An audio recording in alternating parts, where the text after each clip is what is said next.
Welcome to the Faith and Family Ministry Leader Podcast, thoughtful conversations for leaders navigating family ministry in the local church today. And today we are talking about family ministry. What is it? Why does it matter? Now, this is kind of like a not newish, but kind of newish term. Usually, if you're going to school, you're kind of navigating. I'm hopping into ministry. I want to do children's ministry. I want to do youth or student ministry. And then we hear this term, family ministry. What does it mean? What is that? How can we maybe start pivoting local church perspective to looking at the family versus kind of individual age groups? So that's going to kind of be our opening question today: is what is family ministry? And why does it matter? Dr. Michelle, we're going to go ahead and start with you here. What is family ministry? Why does it matter?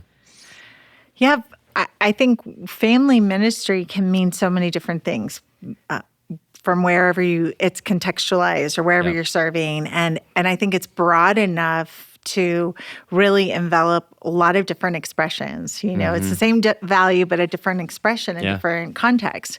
But I think the thing that it has in common is to say that not only do we want to reach the hearts of kids and students, we want to impact their home life in such a way through their parents or grandparents or loving caregivers. We want to impact that because they're spending the bulk of their hours there. And regardless of the time in history, research has showed that your parents, your primary caregivers, are the most influential people in your life. And so that's why we bear scars for good or bad at the way that they've impacted us, the things that they've taught us, the things that were ingrained in us as children. So we know that if we can support that, then we have logarithmic return on our investment. So it's not that we're denying kids and students and our ministry it's to them. It's not a forsaking of. No, it's an addition to that, and it's an intentionality to that. So that's what it is, and it looks different, but I think why it's important is because we have such a brevity of time to influence the minds of hearts and lives of children and students. You know, most decisions are made before the age of 13 for Christ. You know, the formational thinking patterns that we're going to hold for the rest of our lives are really shaped early on. So we want to make sure that we're doing the right investment at the right time. So good. Cristi, Ellen, what would you add to that? I would say I think what's so important, and based off of what Dr. Michelle just said, was that the home is where kids spend most of their time. And when they're out in the world, in school, in sports, and different activities, and with their friends, the message and the messaging of the world is loud. And it comes from a lot of different directions, right? And the home is a safe space, and it's a spiritually nurturing space. That's where kids test everything out, right? They'll take everything that they hear from the world, and they'll test it out on their parents, and they play it out, and they push the boundaries. And if the home is a spiritually safe space, and we're equipping families, and we're equipping parents for tough conversations and rich spiritual conversations, or even saying like, hey, how do I introduce spiritual conversations in the home? Then we're setting parents up, we're setting primary caregivers up for a win with their kids. And that's a great thing for the children, because then as they grow, they know no matter how hard I push at home, no matter how hard I can fail safely here, you know, whether they know it on a conscious level or not, it's there. And so not only are we setting up families for success, we're setting kids up for success by supporting that. And so what's more important than that if we're really focusing on children and we're focusing on students? And it's the best place to be and start and invest. I think for me, two big aha moments, thoughts that helped me as a children's pastor in this area. One, that scripturally, it's not our responsibility as the church to disciple kids. Scripturally, from Deuteronomy, it's parents. Teach your children as you walk along the road, as you get up, as you lie down. And so it is their responsibility. And our opportunity, privilege, as a church is to come alongside them and to equip them to do that. For those who I need some help. I don't know what to talk about. I don't know how to do this. And to give them some tools to do that. And then the second aha moment for me, I think, was just thinking about sheer hours. Right. Yep. So our church, we have 1 hour services. So I have 1 hour a week. Yeah, 60 minutes. 1 hour a week. Right. Yeah. Nobody comes every week. No. So our average is about 35. An average attender comes about 35 Sundays a year. That's 35 hours in an entire year. Wow. What can be Yeah. accomplished in 35 hours a year? Obviously, something can. God Yeah. promises his word will never Yeah. return void. Yeah. That's So right. we there's are still going a beauty there. That's Yeah. right. That's right. But if we want to really increase our effectiveness, let's go to who has access to these kids the other 8,700 hours in the year. There you go. The parents. Right. So it's both it's philosophical, it's biblical, and it's just Practical. practicality Yeah. of Wisdom. hours in a day, hours in a year. Yeah, hours in a true. week. The emphasis I heard from all three of you there was this is a pivot from focusing on the individual to we're looking at the home. We're looking at the family as a unit, as a whole, whether that's the traditional nuclear family that we look at, mom, dad, kids, or if it's a atypical family situation where you got grandparents raising their grandkids, single parents, aunts and Yeah. uncles raising, Yep. nieces and nephews, Foster, adopt, all that.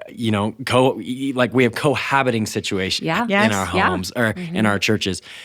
So the question that I would love to pose to all of you guys as ministry practitioners to our listeners would be, practically, how do you start kind of making a pivot to looking at your ministry practicing? Okay, you know that family ministry means it's an emphasis on the home, it's an emphasis on the family, not just the individual.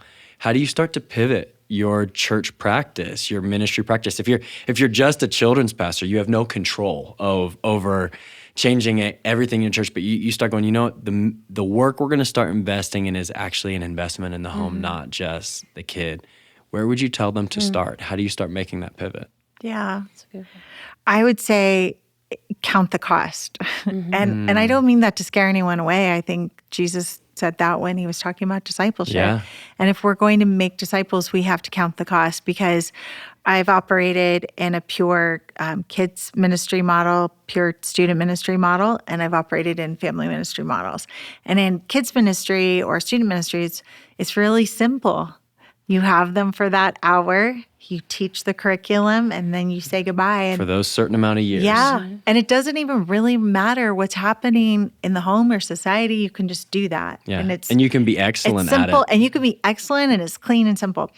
If you're going to get into family ministries and all of the diverse family structures you were just mentioning, you put an overlay of mental health on there. You put specialized needs on top of that. You put in trauma. I mean, layer upon layer upon layer. It's so complex. The beauty of that is it makes us fall to our knees because we need the Holy Spirit to do any of that. But I would say, first of all, count the cost.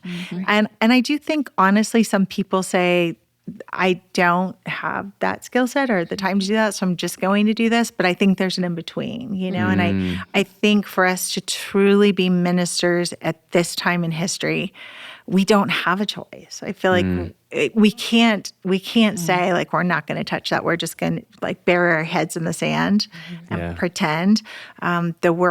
This is the world that God designed and ordained us to live in and to minister in. So he knew that. And he's gifted us to do that. And so count the cost would be the first step. I have others, but I'm sure you guys have those ones as So well. good. After you count the So cost, good. then what? Then what do you do? Well, maybe kind of with counting the cost is just taking a look at your personal belief system. And do you as a person, if you are a parent or if you are a single person, what do you believe about the family? What do you believe about ministry to the family? Yeah. Because it has to start, That's it has right. to come from a genuine place, not a programmatic place. Yeah, that's good. And so it's not a program, it's a philosophy, a belief system that, so maybe it starts with just you and in your home. Right. What does this look like and what do you believe?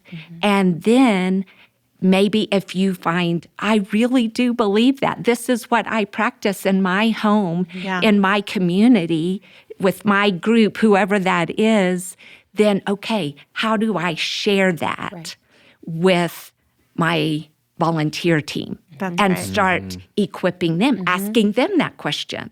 What do you believe? What is happening in your home? And then we take it from there. It can be a bottom-up beginning and infiltration. It doesn't have to be top-down. It's like, I agree. well, my senior pastor, he doesn't really understand all of this or know. Yeah. It's not really on his radar. Right. He just wants the program to Right. run. So we're kind of dead in the water. You're not. You're not. So I love that. What, You're not. what you believe and then what you begin to communicate and inspire with the people you do have influence That's right. with, start there. Start there. That's so good. And inviting people into that journey, like you said, with your volunteer team and your parents. Yeah. Right? The parents in your ministry, start asking questions, invite them into those conversations, gather what they believe and where they're at and the information they have and what God is revealing to them. Yeah. And do it together as a tribe. Yeah. Right? And establish common language. Right? That So we big. need to establish Yes. common language. Yes. This is what we're going to talk about. This is what we believe scripturally. Yeah. This is what God's calling us to. Let's rally together and do this together. Yeah. Like what you're saying, let's link ourselves together, arm in arm, and do this together because it is bigger than any one of us, any one ministry, any one church, any one family. Yeah. Right? And so God has called his people to it.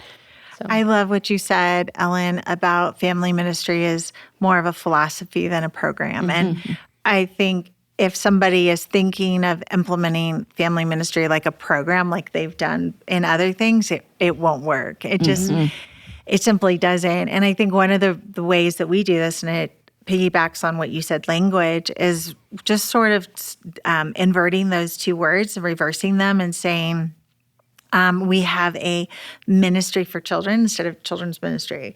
We have a ministry for students, not just student ministries, And then you can do the same with family. We have a ministry for families. Yeah. And so it puts me in a pastoral position, even if I'm not a pastor in my church. It's that shepherding. How am I going to minister to the families that God has entrusted to me? Yeah. And start with those needs and asking questions and spending time with them and being in relationship.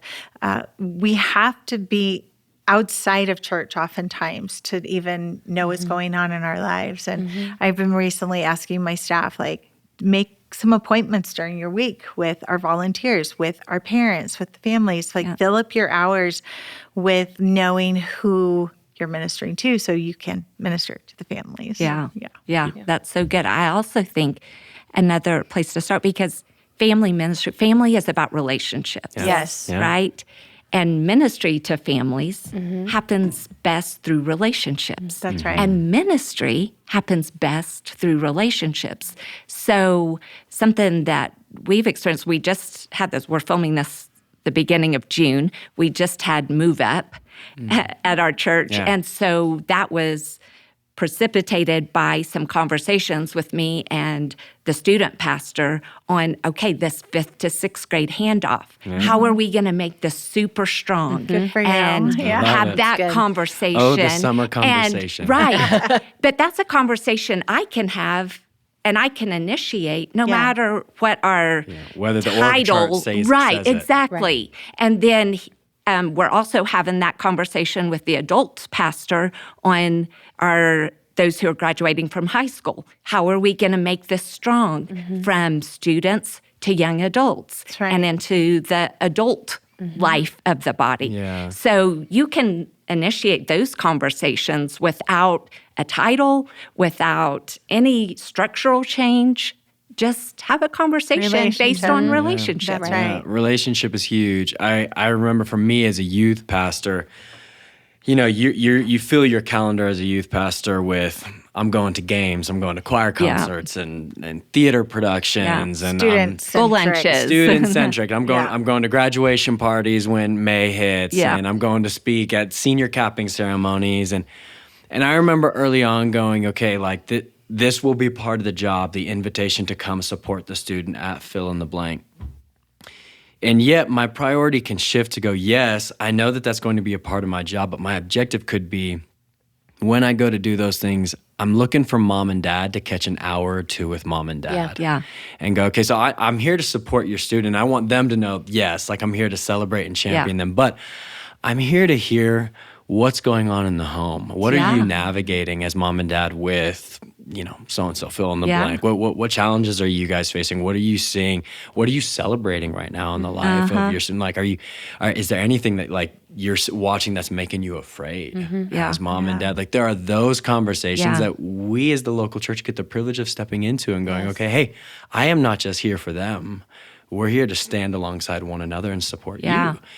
Now, you alluded to this earlier, and I just I want to go there because I think that every time I talk to a children's pastor or a youth pastor who hears the idea of family ministry for the first time, maybe they'll go, we tried it, but it didn't work, or that sounds great in theory, but it will never work here where I am. And the truth of the matter is I just signed on for being a youth pastor, being a children's pastor. I didn't sign up for this. And there are challenges. Yeah, there are. Like family ministry, and you said it earlier, you got to count the cost. Yeah. Briefly, maybe here as we close this episode, what are unique challenges that you have observed? Like this is the cost of family ministry, that this is why it's not easy and people won't do it, but this is why it's worth it. If you could answer maybe in that regard. We'll start here. Yeah. It takes time. One of the things that we've been talking about at the IFF and even in my ministry context at my church is that I say in my book, 7 Family Ministry Essentials, that it takes 7 years for sustainable culture change. And I don't mean that to sound daunting. I just mean to manage people's expectations. Yeah. Because if I were to plant a seed today for an apple tree, I don't have an apple at the end of the summer. Do you know what I mean? And there is this kind of understanding of sowing, but it's after we reap. We're reaping after we've sown, and it's a long time, and it's why Scripture tells us not to grow weary in well-doing, because in due time you will reap a harvest. Due time. Yeah. In our fast-paced world, we think due time is tomorrow. Yeah. I waited a whole month. Or a summer. Like we did that, for a school year. I think we have to recalibrate what due time is, and this is more. For a God who a day is 1,000 years. I don't know.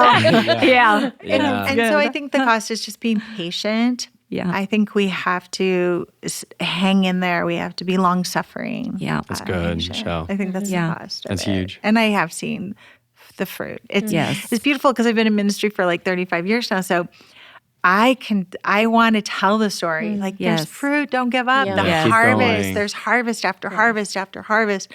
But it takes that eyes of faith to which is a huge pill to swallow, because turnover in family ministry, student ministry, especially children's ministry is relatively, maybe 2-3 years tops. So to hear that, it's like, oh, maybe I'm signing on for a bigger pill than I initially thought I was going to swallow. And you don't have to start over at ground zero every time. Right. Hopefully we are building on our brothers and sisters who have preceded us. Yes. But I think that takes intentionality too. You're managing expectations, and then like parenting, it's not a sprint. It's a marathon. It's a long game. So we're playing the long game, not the short game. I think it's important in the process, because the length and the looking at it saying it's going to take time. It's going to take time for these things to grow. I think it's important to encourage ourselves and our teams and whatever that looks like in our structure, but to always be information gathering. So we're always looking at what's going on, and storytelling. Yes. You look at saying, what is God doing? Because he's not going to wait 7 years to do something.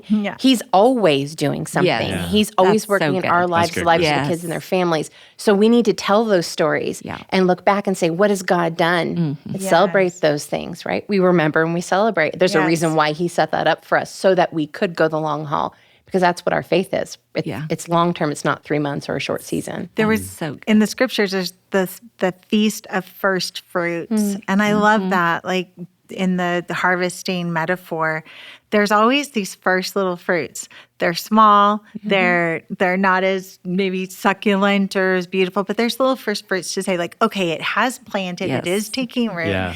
And then the bumper crop might come years later, but the first fruits encourage us. And I love that, telling the stories and testifying to that to encourage people along the way. God's not waiting to be faithful. He's That's faithful right. now. He's faithful right now. Which fuels hope for the future. Yes. This is such a rich conversation. The reality of family ministry and what God is inviting us into as ministry practitioners, as leaders, to not just look at the next generation, but to look at the home and say, okay, how can we submit to the Holy Spirit and go, God, you are in authority here, and here's how we're going to lean into discipleship with the family. So for more resources on this conversation, you can look at more podcasts that we're doing to ministry leaders. I also want to let you know that one of the major components of the Initiative for Faith and Family is our coaching and consulting. So if you're a children's pastor, a youth pastor, or even a senior pastor going, I want to start navigating the questions and start entering into the waters of how to start to build a family ministry culture here at our church. We are here to help have conversations with you, to walk alongside your team, to walk alongside you, whether we're from the ground up here, from the top down. So please visit our page. You can fill out the form, and we'd be absolutely stoked to connect with you. Other than that, you can visit everything else that we're doing at the-iff.com. Have a wonderful, wonderful day.